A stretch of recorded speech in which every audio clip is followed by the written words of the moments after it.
What's up, Trios Tribe? Bringing you guys another One Piece video. This time we're having my Sanji versus a Whitebeard, or Whitebeard versus my Sanji. This was from the week where I kind of bragged on Twitter, I guess. Bragged on Twitter, bragged on YouTube that I went 4-1 versus 5 different Whitebeards. Man, that never feels good when you just play the same deck 5 times in a row, but I don't know if that's a statement of my local scene or if that's just a statement of how the meta is for most people, but we go first. We don't have turn 1 plays, but we still like going first in Sanji against Whitebeard for something, a technique I feel like I've been raving about for a little bit. Plus, not just me, but definitely like Three Swords podcast. I think Three Swords production, sorry, not podcast. They mentioned it a few times, or he's mentioned it a few times, where like, you just swing big early and force them to take an extra life, and it just makes their late game really weird. And yeah, see, you're gonna 2-drop. I like my little shortcut for untapping the mana, or Dawn, whatever. And I look at my hand as if I'm gonna plan something, and nah, we're just going 8k at lead. I think he's gonna guard point out of this, but that's fine. I am okay with you guard pointing out of this. I am okay with you spending 2 cards to get out of this. I really want the life. Oh my god, I'm so happy he takes the life there. He just takes it and puts me in a really good spot because he had the Dawn open. So meaning like he could have guard pointed at me, but instead he took an extra life, which is going to make his life harder.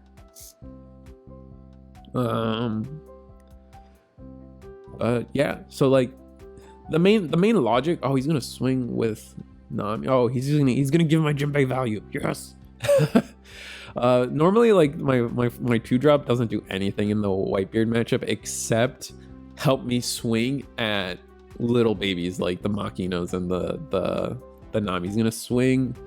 He swung 5k, so I easily counter out of it, and then he swings huge at my Sanji, and I don't care.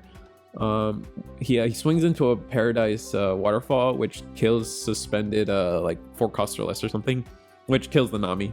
And now I'll be able to kill Makino and swing 4k at Makino, and Makino is not going to live that. And then I make sure he took his life. Yeah, we're discussing that. Make sure he took his life. I wanted to make sure it's turn 2. I think we're right. I think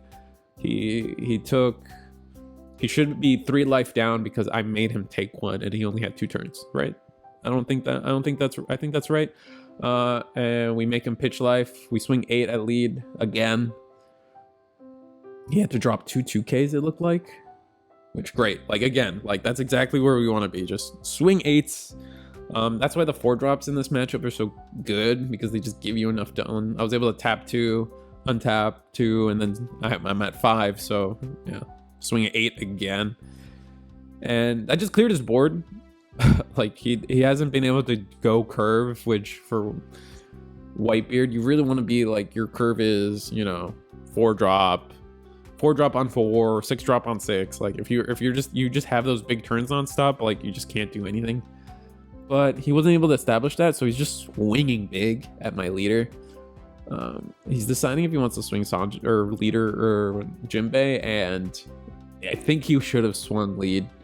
It's just too much to ask for me to like commit Dawn to try to just get 1 card at most off of the Whitebeard. But I was able to keep his hand pretty sustained, is the best way I could explain it. Now here I've established a 6k, so instead of having to commit 3 Dawn on leader to swing 8, I can just commit 2 Dawn on Moria to swing 8. We're gonna establish a Mihawk, and then I swoosh my hand, showing that I only have to tap 2 because I'm a G. But I think the play is, either way, like we either keep the 2 up or the 3 up because we have spells. So what do we do? Oh yeah, we're gonna do what I said. We're gonna swing 8. Swing 8 at lead. He's going to up guard point. Guard point does 3, which unfortunate for us. And then we just pass, leaving 1 up. We have I think we have a Paradise Waterfall in hand, which is why I want to keep the 1-up. Paradise Waterfall is so good in Sanji. It's such a great way to protect your cards. But now we've established a Mihawk, which just feels lovely. We haven't forced him to take another life yet, but that's just how the cookie crumbles, right? And our opponent still hasn't been able to establish like his curve or big bodies at all. I imagine he just hasn't seen them, or it's just the way the game is played out. It's been really awkward for him to play them, but here we go. Rush Zoro. For 3, he's got 4 Dawn left, 5 Dawn left. Yeah, he's got 5 Dawn left, and he's gonna put 2 and swing 7 at my Morias. We cleanly counter out of that with a Paradise Waterfall. Now he can't swing at it again. He's gonna swing the lead for 6. We're going to take, and it looked like it was another trigger. And then he's gonna pass turn, take his life.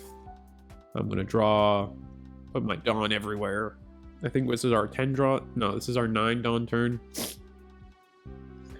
And we just got, we're so little and huge. We got a Mihawk that can swing into the Zoro for big.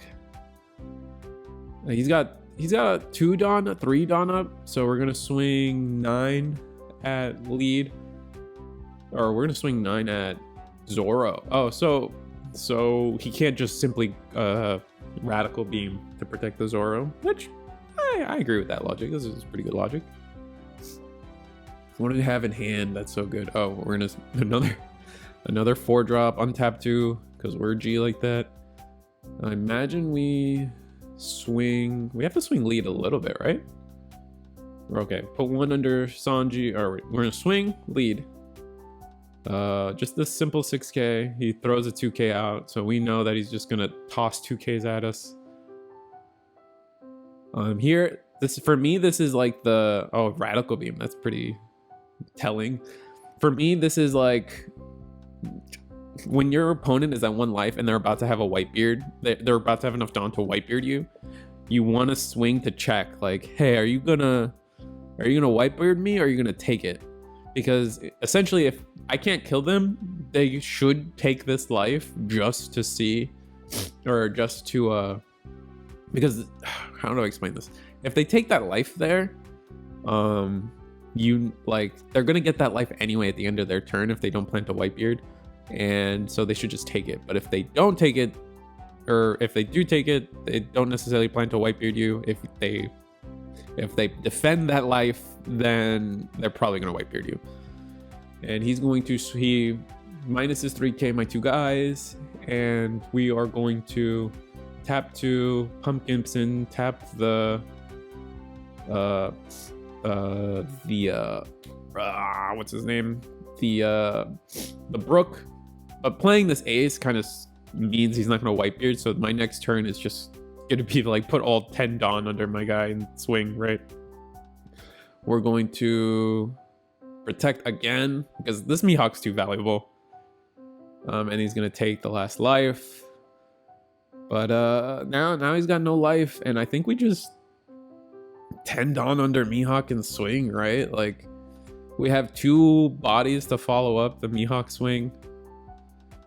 Or so yeah, I think we swing. Ideally, we swing 6. Okay, so swing 6, get a card out of his hand. From what we've seen, our 1k commitments or 1 Dawn commitments have been getting 2Ks out of his hand. Oh, so we're gonna swing 8 now. Okay, so Radical Beam, just getting cards out of his hand. I don't know if this is the best Dawn commitment I could have done. Maybe putting everything under Mihawk would have been better, but we're ignorant, I guess. And then we go 2Ks for the 8k, and now we just put everything under Mihawk and win, right? He's got 3 cards in hand.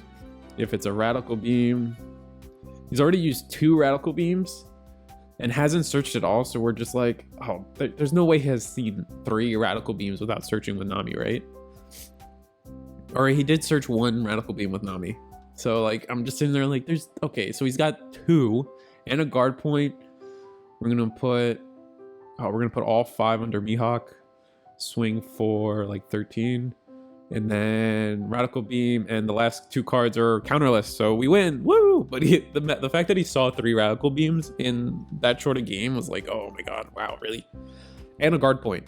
But that's life. But we were able to swing big and win the game. Yeah.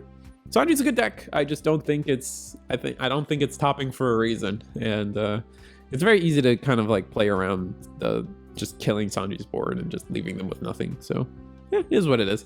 But yeah, we went 4-1 that day and it was fun. Like, share, subscribe. See you guys next time. And I hope OP03 is fun, and check out my Digimon stuff too.